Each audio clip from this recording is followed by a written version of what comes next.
You're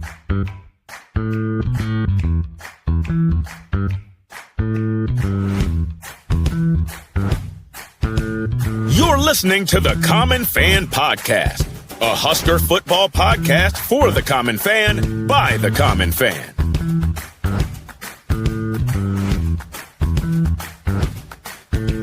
Welcome back to the Common Fan Podcast. I am TJ Burkle, as always, alongside Matty Owens Sr. and Geoff in Lincoln.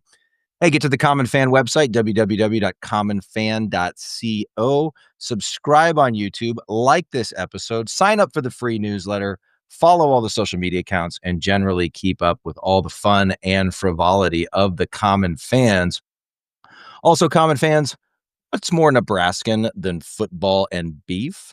Oak Barn Beef is a family-owned farm right in Nebraska, shipping premium dry-aged beef straight to doorsteps nationwide. Whether you're stocking the freezer, grilling for game day, or looking for a gift that actually impresses, Oak Barn Beef delivers. Check them out at oakbarnbeef.com and taste the difference of Nebraska-raised dry-aged beef. Friend of the program, Mitch Sherman, is back with us. Mitch, how are you? I'm well. How are you guys? Thanks for having me on. We're doing well. We're doing well. Great. Did you make the trip out to Pasadena? I was not in Pasadena. No, I was at the first 5 Nebraska road games, and I watched the UCLA game from the comforts of my my basement here. I'll probably be doing the same for Penn State, but then back on the road bandwagon for Nebraska's bowl game, wherever that takes all of us. Yes, sir. Nice. Do you have any bowl destinations that you're really hoping for? Somewhere warm. Yeah, and I think that'll probably happen. I mean, Nashville definitely is not at the top of the list on the warmth schedule, but that's a distinct possibility. The Music City Bowl, the Florida Bowl games would be more likely if Nebraska's in that 9-win area, and that would be fun because I just think that would make for a great finish to the season for Nebraska if it can be aiming for a 10th win, even a 9th win, and to be playing against an SEC opponent. You get SEC in Nashville, you get SEC in the 2 Florida options, and then there's also Vegas and Phoenix. Any of those sound fine, to be honest. Better than New York in December. Yeah. From a weather standpoint, New York was not great for December. And from a cost analysis perspective, if you were there as a fan, it was also not great. Yeah, hit you in the pocket. It's something to do once. It's something to do once. Well, it's a good time to go to New York, but New York around Christmas and New Year's is fantastic. I think people should experience it. It's great from a tourist perspective. Really cool to see the city then, but yeah, it's not a traditional bowl experience at all. Home Alone 2. That's all I envision when I think of New York Rangers. That's it. That's pretty much what my experience was like. Yes, running around the city, being chased by people. Mm-hmm. We have a saying on this show: after the last 10 years of Nebraska football, celebrate all the W's, and I think Nebraska fans are probably still in the phase of celebrate all the bowl games as well. Yeah. So we'll just take what we can get. Bowl game we can get. Yeah. Because pretty soon it'll be playoff or bust, the expectation. It almost got that way this year. I was going to say, it's not already like that. Well, speaking of the future, Mitch, one thing that I think, it's made some waves, but I view it as a really significant development is when Coach Rhule got his extension, part of what was discussed was he got a commitment for some additional resources to go get the kind of whatever players he wants to go get, whether that's in the transfer portal or on the recruiting trail. Mm-hmm. And then that came up again during his bye-week press conference where he said something to the effect of, we have the resources now to compete with anybody in the country. We have the resources to go get anybody we want to go get. I read somewhere that that piece of whatever was committed to him was not in the sort of terms sheet that was presented to the media.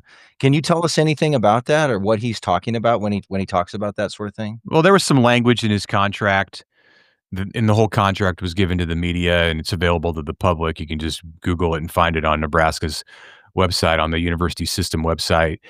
There's some language in there that is somewhat vague, but it requires Nebraska to remain competitive in that area specifically of resources that are made available for recruiting and the portal and retention. Retention's a big piece that you don't want to overlook. That's going to be essential in this offseason for Nebraska not to lose players who are on track to help this program a lot, whether they've done it already in the past year or two, or it's just someone that they see as a valuable piece down the road. Those players can command big money in the portal too. You know, amazingly, word gets out that a third string wide receiver is in line, or a redshirting defensive lineman is in line to be able to help a Big Ten team in the year ahead. And so it's not just the players who made the contributions on the field here in 2025 that are going to require an investment. It can be players who are down on the depth chart but hold a lot of promise. So that part of it is huge as far as like what Rhule was promised in terms of resources to keep Nebraska competitive. And then he spelled it out, as you said, TJ, on Monday of the bye week, in talking very bluntly about how Nebraska has what it needs to go out and get the best players in the country. And that's, I think, a little bit oversimplified to just say it like that, because sometimes even the best offer doesn't get you the player that you desire. Just like you might see in free agency and professional sports.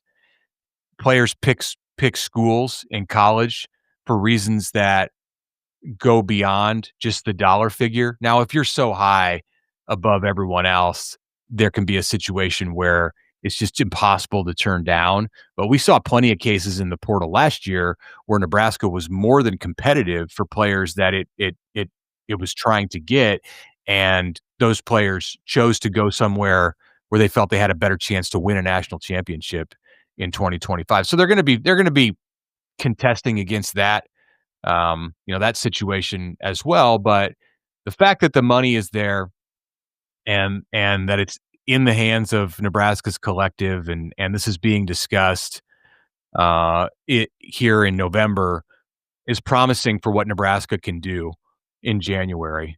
It's all going to be in January this year. We've gotten accustomed in the last couple of years to this stuff happening in December. There'll still be announcements in December from players and their agents and from the media that this player wants to go or intends to go into the portal, but the portal doesn't open this year until January 2nd, and it's just a short window. It's only 2 weeks, January 2nd to the 16th, when those players can go in and then exit the portal to their new school. So it's going to be a whirlwind with just a ton of activity that goes on in a 2-week period right after the new year. So I like that you brought that up, Mitch. Just in this day and age, NIL is still like something I think a lot of average people have to wrap their heads around. A lot of people really don't understand how it works, myself included. So when we're talking about resources for the university, now that we have more of them, what does that mean exactly? Like, are we talking like businesses are chipping in dollars to help fund this? Is the university doing something where they're giving money, or is it something completely different from that? Can you explain that a little bit? Yeah, I mean, the university money hasn't changed. Nebraska has always, I say has always, it's only been 1 year that the revenue sharing has been in effect, but the revenue sharing is the internal payments. It's $20.5 million. You're going to see that go up over the years to come. I think it incrementally. So maybe next year it's in the 21 to 22 range. And football, the football program is going to get somewhere around 70% of that 20 million to use as an internal salary cap.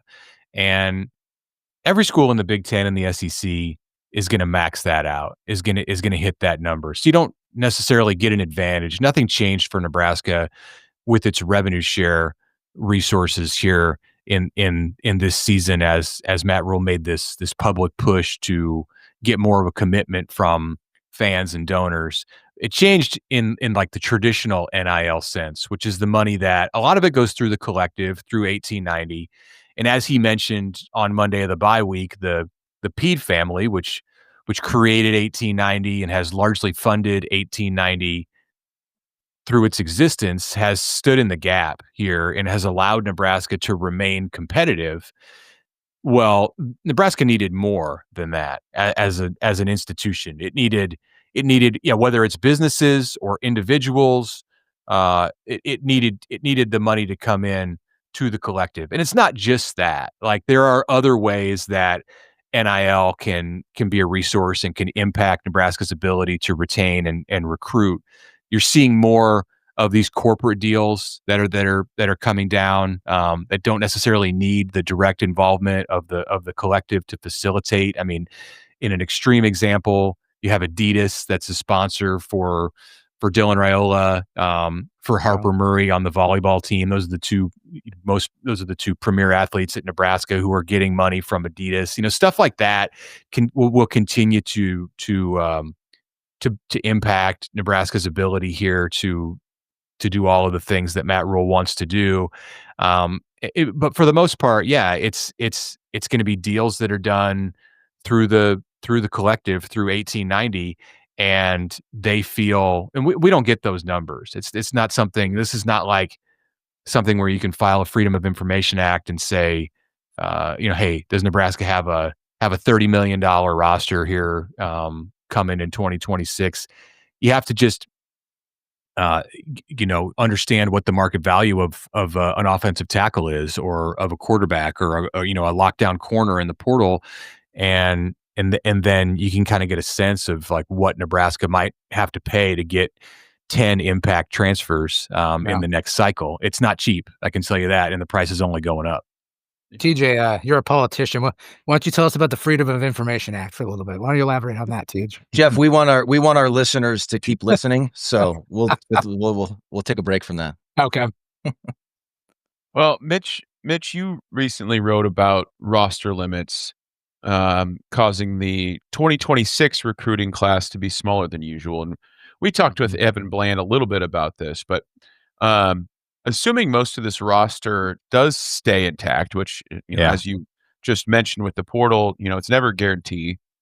What positions do you think are most important for this coaching staff to target in the portal, and really on the recruiting trail too?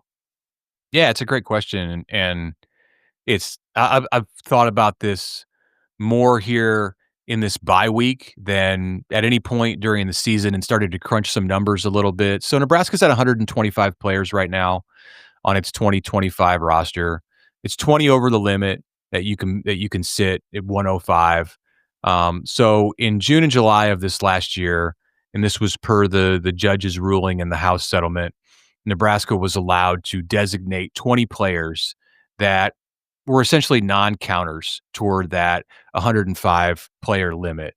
And those players will remain non-counters throughout their careers, whether they stay at Nebraska or leave. You could go, if you're a non-counter, you could transfer to Tennessee and you'd be a non-counter there as well. So you kind of have a superpower as a player like that makes you, it's easier to take that kind of a transfer. They were supposed to be, and I think that Nebraska remained within the spirit of this. They were supposed to be the players who would have been cut if it had been a hard cap at 105. So I expect they didn't release the name of these players who were designated as non-counters. None of that stuff is known to us. I would like to maybe ask in like a non-press conference setting, just to get a sense, like, are there seniors among that group is the first question that I would have, because if there's seniors among that group, then they can't be at 125 next year. Like, let's say there's 5 seniors among those 20 players, then they'd have to be at 120 next year. And anybody in that non-counter group who would leave Nebraska for the portal in this next cycle is also going to drop you one player. So it's at some point when all of these players either leave or because their eligibility is expired, or they transfer, then Nebraska will be at 105 for the duration, as long as that 105 rule stays in effect. So I think it's important to know that when you start to look at the numbers for what Nebraska can do in recruiting and in the portal here in the 26 cycle. So they're going to have 19 seniors on the team, which is going to bring them down to 106 with no transfers yet, either way, in or out for the 2026 team. And they have 11 commits right now who are set to sign on December 3rd. So 106 plus 11 gets you up to 117. I assume that all of those that those 20 who are non-counters are still are coming back. So 117 minus 20 gets you to 97, which means you would have room for 8 transfers. They're going to take more than 8 transfers. Last year, Nebraska lost 30 players to the portal. You add in if 30 go again, and you got room all of a sudden for 38 transfers. Now, if you get 3 more commitments this year between now and December 3rd, that brings it down to 35. I don't think they're going to lose 30 players to the portal this year. I think it's going to be more like 15. Last year they had some other things going on. They were trying to reduce the size of the roster because of this 105 thing that was coming in. All said, I think Nebraska's probably going to be looking at a transfer class that's somewhere in the range of 15 to 20 players in January, which is where it was at a year ago. But that's just my best guess at this point, without knowing how many of the designated non-counters are seniors, without knowing how many players they're actually going to sign on December 3rd. Like I said, right now it's 11 commits, and without knowing how many players are going to go into the portal in January, I think it'll be around 20. And to me, to get back to the answer to your question, to me, defensive line, the middle of the defensive line, like finding you spend all the money that you have to, all the money that makes go above what even makes sense in spending to get overpay for a big run stopping, space eating defensive lineman who can dictate the way that offenses are able to use the running game against Nebraska. We've seen that be a problem. And while it's been the quarterbacks who have done a lot of damage, I think where you start is in the middle of that defensive line. They're not necessarily going to shut down Bryce Underwood or, Nico Iamaleava, but they can. It's a great place to start in bulking up your run defense. Like you need a Ty Robinson there in the middle as an anchor. I think they're in pretty good shape on the edges on the defensive line. Like I think another year of development for Williams Nwaneri and Keona Davis is going to turn those players into difference makers. They've already shown flashes of that, but I think they can be difference makers next year. So I don't think Nebraska needs to hit the edge rusher spot extremely hard in the portal this offseason. They have promising players there. They have to keep those players, but they have promising players there in the system. So that's a big bonus for Nebraska, because those are expensive players to go get in the portal, which frees up more money to be able to spend on the interior of the defensive line. And then the other spot, obviously, to look at, well, there's 2 other spots that are obvious to me. One is offensive tackle.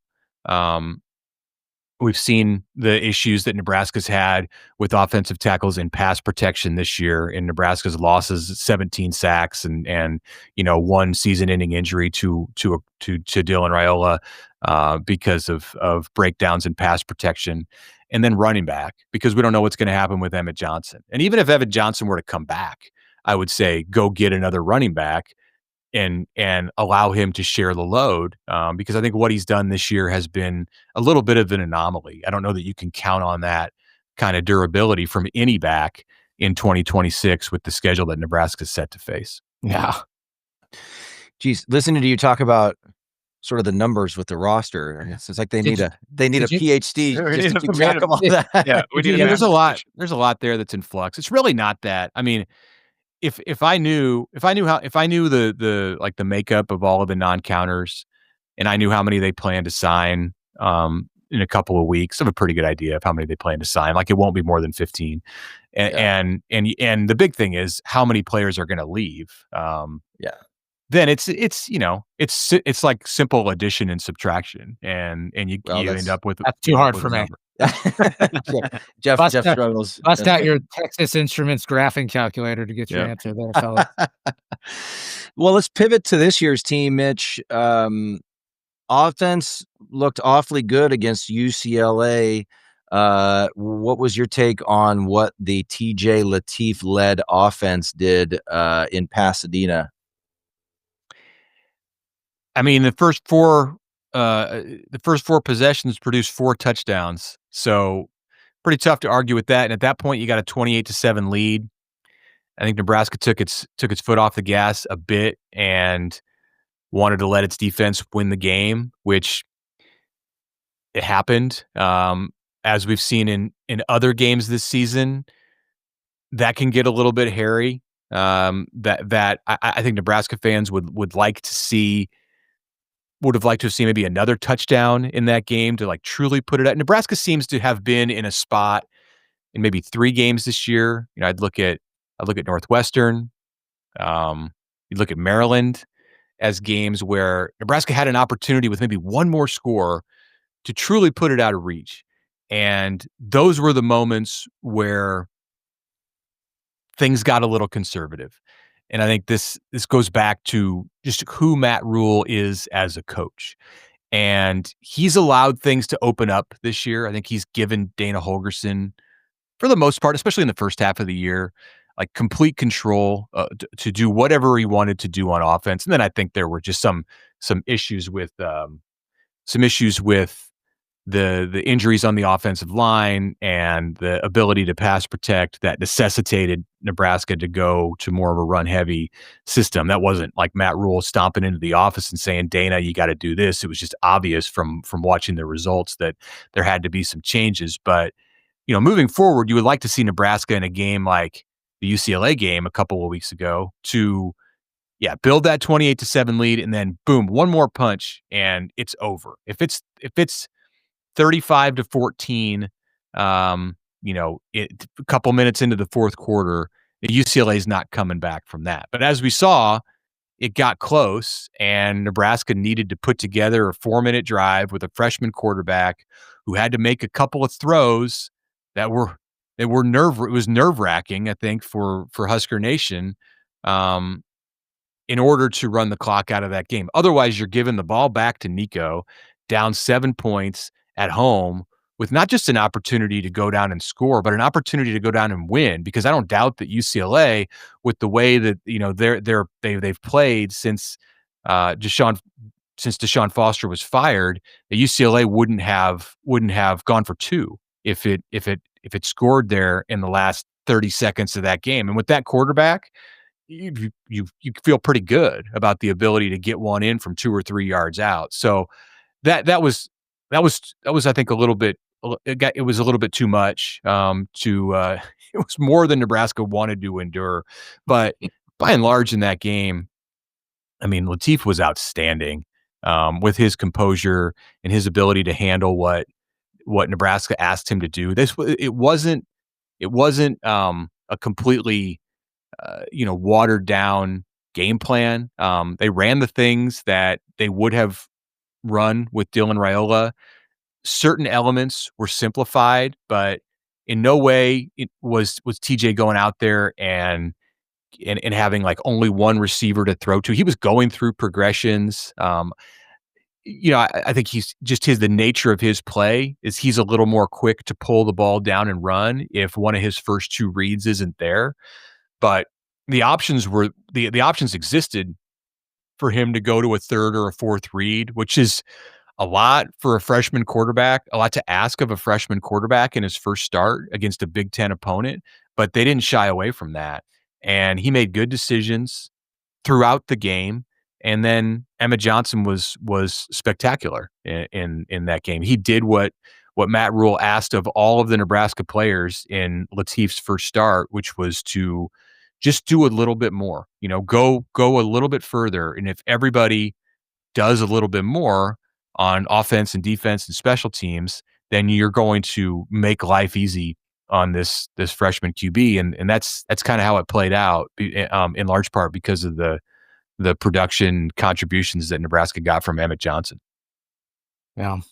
Well, speaking of the offense, it definitely has more explosive weapons than we've had in a really, really long time. So I guess, Mitch, I'll address the elephant in the room. Do we have a potential Heisman Trophy winner on the roster right now? Not in 2025. Well, I mean, yeah, if you want to look down the road in the future, I mean, is that what you're asking me? Are you asking if Emmett Johnson has a chance to win the Heisman in No, actually, 2025? I was talking about TJ Lateef. He's the greatest player we've ever had. I got you. I called it. I knew he was going to Come crawl up on. from the depths and put this team on his shoulders. No, Jeff- but yeah, Emmett Johnson for real. Jeff's been on the Lateef train for a while, and now he won't stop talking about it, man. Well, I was right. I'm just saying, I was right. So, no, in all seriousness, Hey. no, there's people that talk about Emmett Johnson having a realistic shot at being considered for the Heisman. Is there any reality to that at all? No, he's not going to win the Heisman this year. The Heisman is a weird award, and I mean, he could have a chance. I mean, not like a good chance, but the other award that goes to, or the other, like the most notable one that goes to what's supposed to just be the best player in the country, the Maxwell Award. It's way more realistic that he could finish in the top 3 in that voting, because it's a smaller pool of voters, and it's more people who are actually watching college football.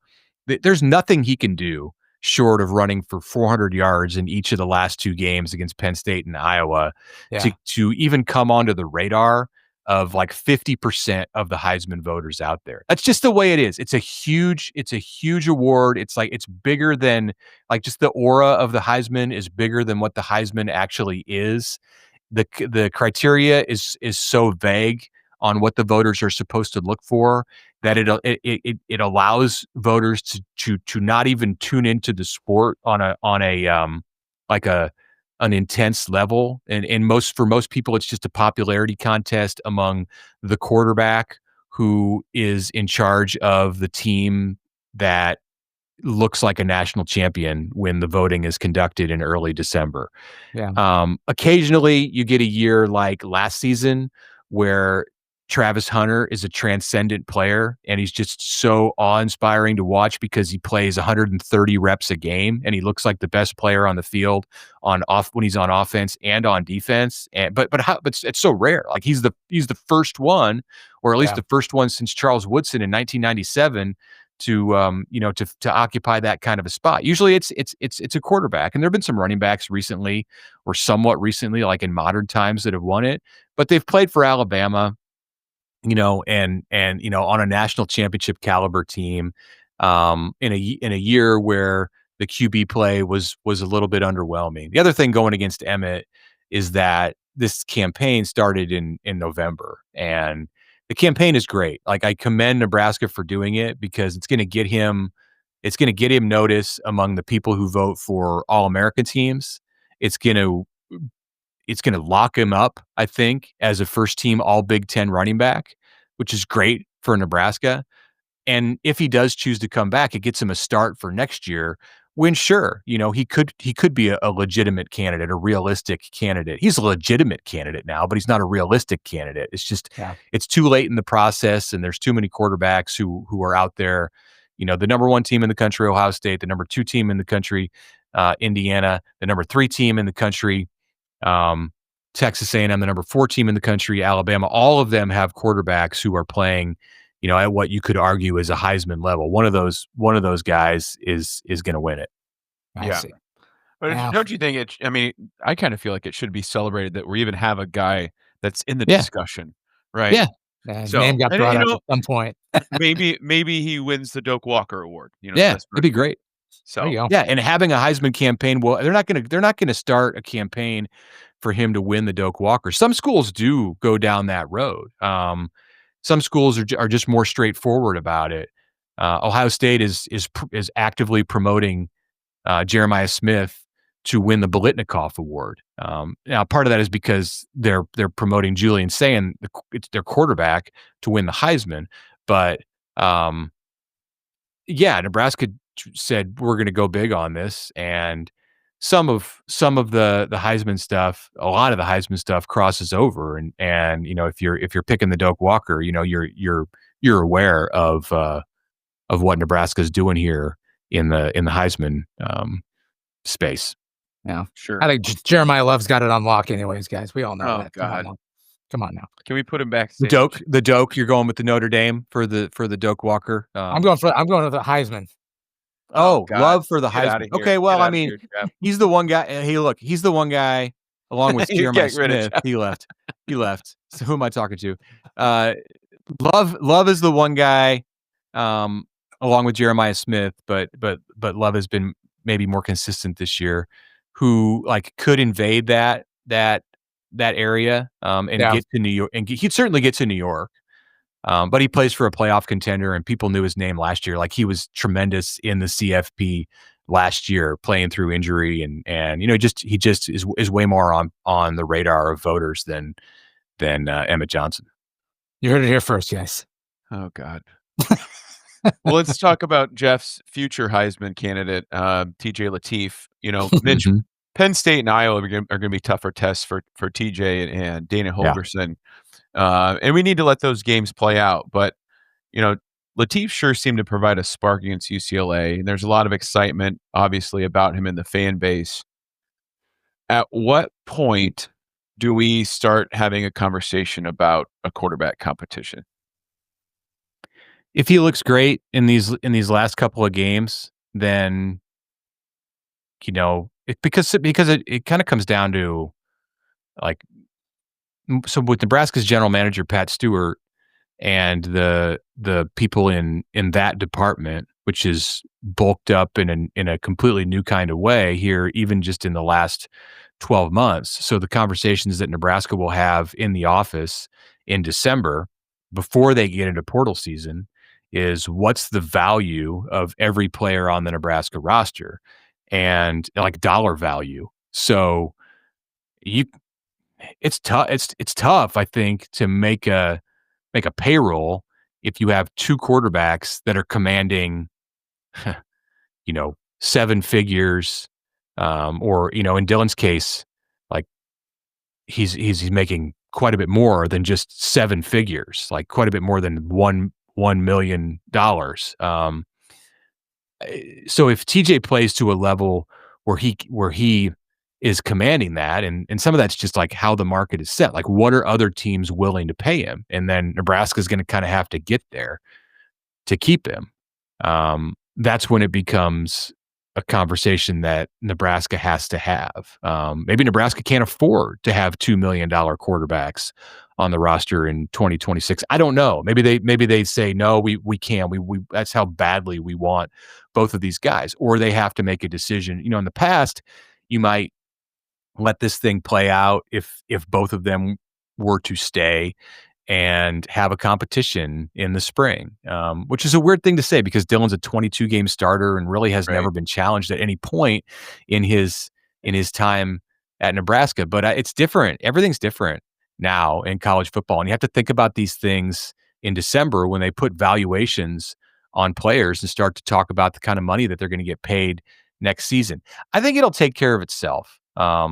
If just because of the forces around the sport, if TJ plays to a very high level in the next couple of games, then he's going to elevate his value to a point where you just probably can't have both of them, and it won't even have to be Nebraska's decision. Nebraska might say, well, we want to keep both of them, and we're going to pay them both. We're going to find a way to pay them both market value.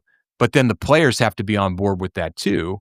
And one of them is probably going to see that there's not an opportunity to be a guaranteed starter in the coming year. So it could be either one. One would decide to hit the portal. So I think it'll take care of itself. That's if TJ plays at a really high level in these next couple of games. If he kind of comes back to earth, and you can see that like the best situation for Nebraska is to have him like continue to be an understudy for Dylan Raiola next season, then Nebraska is absolutely in play to be able to keep them both. TJ will get coveted and he'll probably get some kind of an offer to leave Nebraska that's greater in monetary value than what Nebraska is willing to pay to retain him. Or maybe not. Maybe Nebraska will overpay for a backup quarterback. It might have to, and that's fine because if he's your future starter, and then they'll go into the spring and have both of them. And the great thing about this next year, the great thing for the schools, is that you don't have to worry about the portal again in the spring. In the past, the portal would reopen for a week or two in April and into May, and you'd have a whole nother round of stress after spring practice. No, it's one portal window this year. So if you retain somebody and they're on your roster on January 17th, then in almost every circumstance, and unless a coach gets fired, that you got them in August. Wow. Nice. Well, as a Nebraska fan, I would love to live in a world where they're able to have both of those guys, but Yeah. it just doesn't feel like it's reality. But Yeah. It I may made be the- I made the reality. point, Yeah. like, I We'll have made a the better point the other idea. day- Yeah. No, We'll I have a was better just saying, idea I in made 2 I weeks. made the point the other day that when's the last time Nebraska had a quarterback that started every single game in a season? Like I don't remember there being it seems like there's always been at least 1 or 2 games where we're starting a backup or a third string guy. So I don't know. Other than Dylan last year, Dylan did it in Oh, okay. 24, but Thanks, Mitch. it was last year, Matt. No, there was a run of several of many years, going back to like the Taylor Martinez days where Nebraska was and Heinrich Harburg as the backup last year got reps. You remember him coming in and having to finish the UCLA game a year ago for Dylan. But Dylan did actually start every game. But prior to that, it was a long run of multiple quarterbacks, and there were some years like they're running together, but Andrew Bunch. Yes, I was thinking more of the Jeff Sims and the Harburg and Chubba Purdy. Yeah, I mean you got more than 2 who've had to start games. Yeah. Andrew Bunch, Riker 5. I was we need to move on to Penn State, but Mitch, I kind of want to, this is of great interest to the fan base, I think. And Dirk Chatelain just went on with the I-80 club guys of Josh Peterson and Jack Mitchell, and they had a really interesting discussion about the quarterback situation. And Dirk made the point that, he sort of suggested that Husker fans were sort of so touched, so tickled that Dylan, a 5-star quarterback, would come to Nebraska that, they've sort of been hesitant to criticize him at all. And sort of like feels like, should we even be having this discussion that he could, that Lateef could potentially get the job or whatever. But I don't know. What are your thoughts on that? Well, Dylan did a lot for the program that goes beyond just coming and playing quarterback. He did open the door for players to follow him that would not have been Huskers if not for Raiola. And some of that is from his visibility, because there were players out there in the first year that Dylan was in the program who said, well, if a 5-star quarterback who was committed to Georgia and Ohio State before he signed with Nebraska was willing to do this, then I'm on board. Like, that legitimizes Nebraska as a place that other top talent can go. And then once he got to Nebraska and got entrenched, the work that Dylan did to help Nebraska get Isaiah Hunter, Dane Key, and others in the portal last year. Like, Dylan has been the front man for Nebraska from day one. Even when he was a recruit, he was out there. He committed to Nebraska late, so he wasn't able to do like what you see Trey Taylor doing right now in the class of 2027 in peer recruiting. But from the day that he committed and signed with Nebraska, which there was only a couple of days in between those 2 events, he has been the number one advocate for Matt Rhule and his program on the recruiting trail from a player perspective. So I think Nebraska fans should have a lot of appreciation and admiration for him doing that. And then on the field, like, you can always find reasons to criticize someone, but I don't know that I necessarily agree that Nebraska fans or media in Nebraska have been hesitant to criticize him. I think it's been like an intelligent process. You have to consider like what he did, what he accomplished to come in and start 13 games as a true freshman and to set the school record for freshman completion percentage and passing yards and to lead Nebraska to its first bowl game since 2016 and to the win against Wisconsin and to come through the kind of mess that he endured in the middle of the season where Nebraska had to make an offensive coordinator change and adapt to a new coordinator and like I'm having a hard time like being critical of Dylan for much of anything in that freshman season. Yeah. It wasn't perfect, no, but like who was out there expecting it to be perfect? If you thought that he was going to come in and irrational Husker fans, right? And if that's what you thought, then I suppose like go ahead and be critical. But no,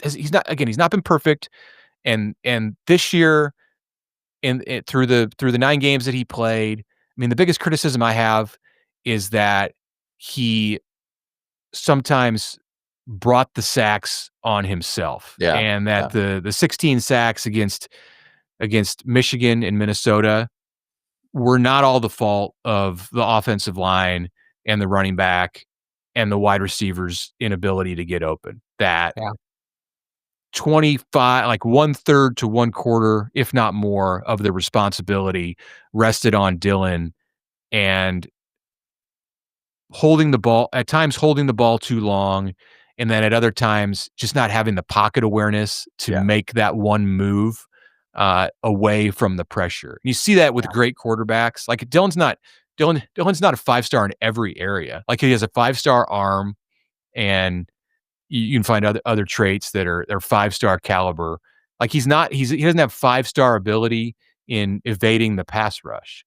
So he's got to work to get better at that. And if he's going to be a starter in the NFL, and he's going to turn himself into a first-round pick, then he needs to improve at that pocket awareness stuff. And maybe that is where he can spend time like watching tape, and maybe talks to his dad, maybe talks to Matthew Stafford. Matthew's a little busy right now, but it's pretty soon, in a couple months he won't be, and Dylan will still be doing rehab. Like he has great resources at his fingertips that he can go to improve that area of his game. And I think if he improves that area where he just gets a little bit better at evading the rush, stepping up in the pocket, feeling the pressure, having that sense of when somebody's coming at his blind side, getting rid of the ball on schedule, that then I have almost no complaints with him. Like he threw 18 touchdowns and with 6 picks this year, which was a big step up over a year ago. Threw for 2,000 yards in 8.5 games. Like he was pretty good. He's pretty effective. Like he's as close to being an NFL. He's the closest Nebraska's had in maybe ever to just being NFL ready as a quarterback in this offense. So that's Take that, Jeff. Moving on. I'm sorry. I just had questions about his capabilities, just like anybody else. I'm sorry. All right, moving on to Penn State.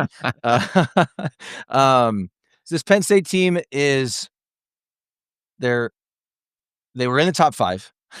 They're a couple plays away from beating top 10 Oregon and top 10 Indiana, and yet they're 3-6. They fired James Franklin, and they haven't won a conference. They're 0-6 in the Big Ten. What do you make of this squad? Yeah, the craziness of it. It's like this is like some Nebraska teams, but even more to like the level of extreme. Like Nebraska's team in 2021, where you could make that same like, okay, here's the quick elevator resume of Nebraska's 2021 team. They were a 3-win team, but they were the greatest 3-win team in the history of college football. They lost to, Michigan by 3 and Ohio State by 9 and all of these other games by 1 score. Like it just the whole thing sounds bizarre. Like Penn State takes that to even another level this year with being 0-6 in the Big Ten and ranked number 2. I mean, Penn State was on the cusp of being the number 1 team in the country, and here they are, on the brink of losing the ability to go to a bowl game. To me, it does make kind of a difference. What happens on now? So is this podcast going to come out before or after Penn State plays Michigan State on Saturday the 15th? For the Common fans, we're recording the day before that game, but it's going to come out Monday. All right. So by the time you're watching this, if Penn State is 3-7 or 4-6. I will say this, that makes a difference to me in what I expect in Happy Valley on Saturday. If Penn State rights the ship somewhat and looked good against Michigan State on Saturday, then I think Nebraska is walking into kind of a dangerous situation, because then all of a sudden they can rally around this. All right, let's go to a bowl game. Let's keep playing into January, December, extend this thing, probably get picked for the Pinstripe Bowl. The Pinstripe Bowl would love to have Penn State. And I don't know if Penn State would love to have the Pinstripe Bowl, but hey, New York City in December, at least it's a different kind of experience. At least it's something that those players wouldn't have done. Yeah, they got the college football playoff semifinal last year, and now you get Yankee Stadium in after Christmas. Fine, he's not a very far trip. For Penn State fans, wouldn't have the same issues that Nebraska fans did a year ago in getting there. So they could at least play for that, and they could sell that in the locker room as a reason to get fired up on Saturday. But if Michigan State somehow went out and Michigan State's probably more of a mess than Penn State, but if Michigan State were to have gone out and won that game, and Penn State is out of bowl contention when Nebraska goes in there, then I think it's kind of like all hope is lost, and I don't even know where Penn State summons the motivation. Yeah, it's senior day, but I mean, seriously, the season is completely 100% gone if you have 7 losses. So I'll withhold judgment on what I think that game is going to be like for Nebraska. It's going to be tough no matter what, because Penn State has talent, a lot of it. But a 6-loss Penn State team versus a 7-loss Penn State team, to me, is 2 different animals. Wow. Well, you just mentioned it, Mitch. We've been talking about it here on the podcast. That you to the outsider who doesn't look at what the scores were or watches the games, Penn State looks like a dumpster fire, but they do still have Penn State level talent. And we know they're not going to roll over for the Huskers. So how do the Huskers match up with Penn State?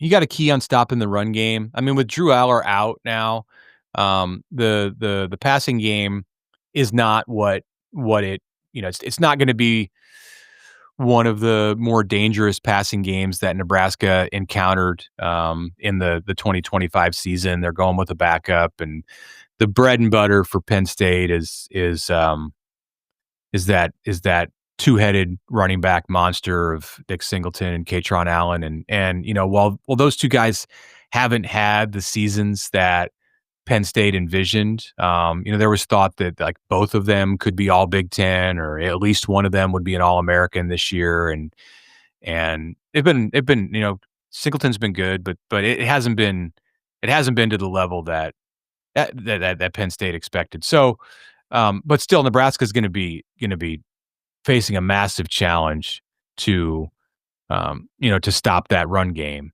And then Penn State's defense is formidable. So actually, Katron Allen is the one of the duo who's had the better season. He's got 10 touchdowns and 730 yards, and Singleton has been more of a disappointment. 363 yards through 9 games. They're both dangerous.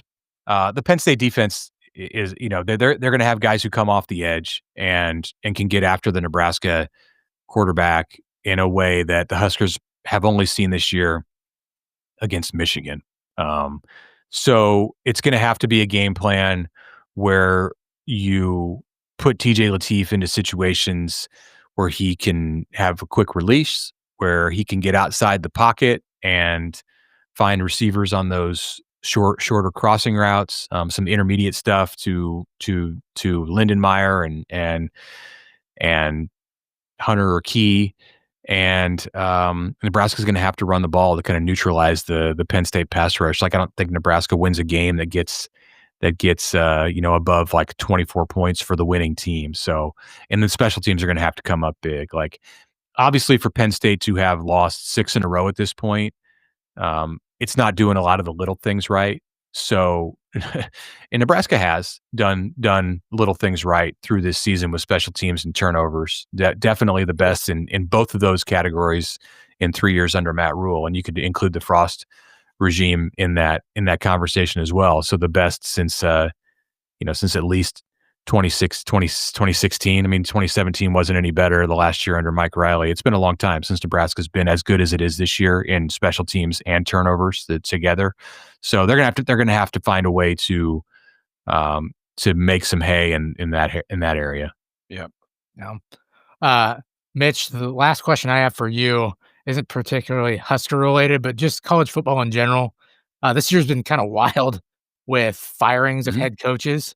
With James Franklin getting the axe. I mean, you got the situation with LSU right now. Brian Kelly's nuts. You've got, let's say, Florida, UCLA, Oklahoma State, Auburn. You go on and on. And everybody talks about how like there's parity in college football now, and the talent is way spread out. And so you need to have patience with some of these programs.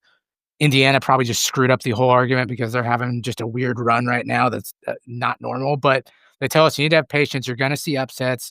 Teams aren't going to always go undefeated and just blow everybody out. But on the same token, you've got these athletic departments that seem like they have zero patience now, and they're cutting coaches off immediately. So I guess, is this going to be the new normal for college football, just cutting coaches off mid-season, or will it eventually kind of level off? Maybe people get more comfortable with it and return to form where you ride it out with coaches more often than not. Kind of curious what your opinion is on that. I do think that this year is an exceptionally volatile year in the portal. I'm sorry, in the coaching carousel. Yeah. The coaching portal. Coaches can transfer transfer portal. How about that? We should institute that. Yeah, I don't think every year is going to be like this with the number of you listed some of them off, and there are others. I mean, Arkansas is looking for a coach. And there are some that I think will be looking for coaches fairly soon that aren't yet, that are also big names. This can't happen every year. But as far as the patience, I don't know that that's going to increase. There are the LSU thing this year will stand the test of time as maybe one of the more bizarre showings of impatience and impulse in the way that LSU acted, not just with Brian Kelly, but in then firing the athletic director, and the way that the governor stepped into that. Like, that's kind of something that can only happen at LSU or a very small handful of schools. There might be a couple others where that could happen. Sadly, like, including Nebraska, maybe some in the most governor in here, the most unusual like parallel universe. Maybe the governor of Nebraska fires the football coach and the athletic director in a 1 week span. I wouldn't totally rule it out in some future world, but can't rule it out. Yeah, but yeah, I don't. I do think you'll continue to see a lack of patience with coaches. If one thing is going to change, and I don't know exactly where this starts or how it starts, but some of the crazy numbers that you see on buyouts, yes. I could see like the pendulum swinging back in the direction of the schools, because how do they continue to afford it? that it's all going to get private equity deals and, have reserves of hundreds of millions of dollars so they can just go fire coaches and pay $50 and $60 million buyouts every 3 to 4 years if it's not on schedule. I don't, that doesn't seem sustainable to me. So I do think we might be reaching a point with the crazy buyouts where it's going to come somewhat not back into check, but like start to move in the other direction. And what that might look like is more of these schools that are firing coaches with huge buyouts that they start to hire coordinators. And there has actually been quite a bit of success in recent years in college football with big programs that have hired coordinators to be head coaches. Like, Dan Lanning definitely comes to mind, but there are other cases too where Marcus Freeman. Right, where this has worked.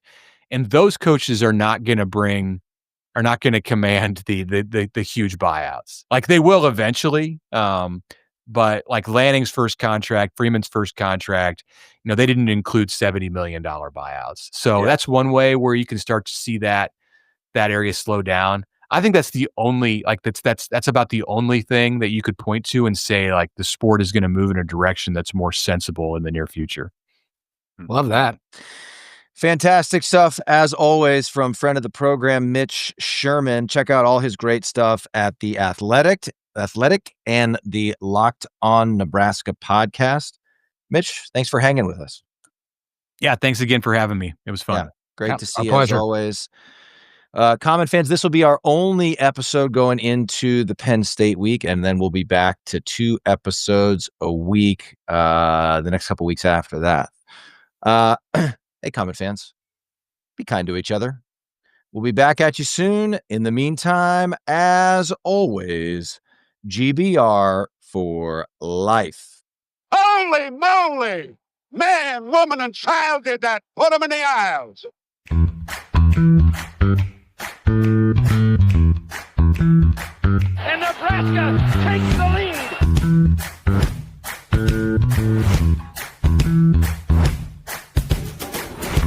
And the national championship is Nebraska.